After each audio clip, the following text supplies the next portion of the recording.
So just real quick, I show how to get into Sora and the Jefferson County reading remote reading site. So I'm at Clever, log in with my Google, yada yada yada.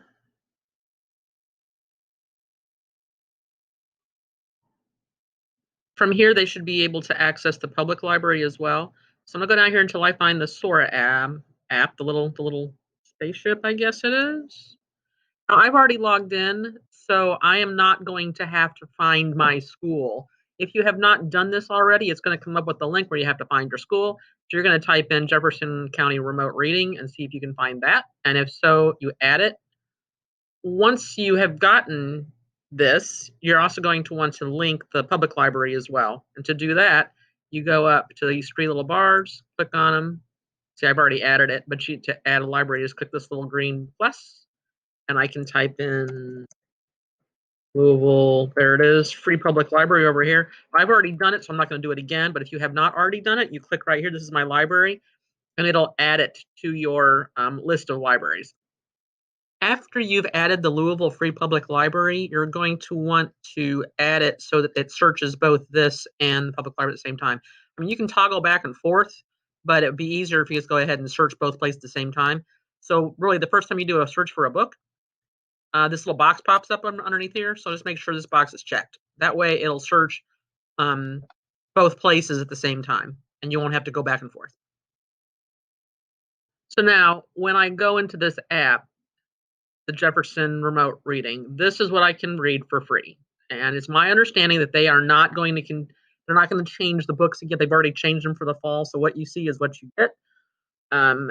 It's 200 books. This is K-12 though, keep that in mind. And a lot of the books for the older students are these Duke classics, which are, as I understand it, pared down, watered down versions of the actual book. If you want to look to see what they have available for like young adult fiction, more contemporary titles, you can click there and you can see what they have available. There are some things in here that I think kids would enjoy reading. And they get there's this is never out. These are multiple use, so these books will always be available. So if a teacher wanted to use maybe the Bunker Diaries for a class, they could. They wanted to use the Paper Butterflies, they could. So that's pretty much all you have to do, click and borrow, and there you go. So let's say I want to make sure I'm only looking for ebooks when I do my search. I can click the preferences and I can tell it under format, I'm only interested in ebooks. So then any of the searches I do, I'm only going to get those. The Jefferson Remote Reading are all ebooks, but if I find something from the public library, it may give me a book that's not an ebook. So let's say I want to search for hugely popular title. I can place a hold on that ebook.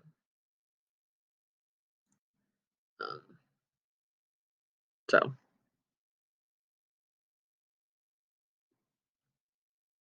there is some interesting stuff in here in the nonfiction section as well that might work in a class. There's some sports stuff, but there's also some social justice books, some history stuff, just a smattering. Like I said, there's probably a lot more than 100 books in here.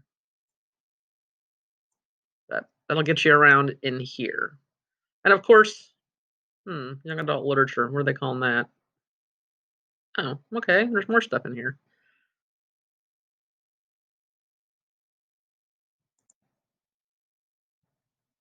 What's under fantasy? A bunch of stuff no one wants to read. Wizard of Oz ad nauseum. Okay, there you go.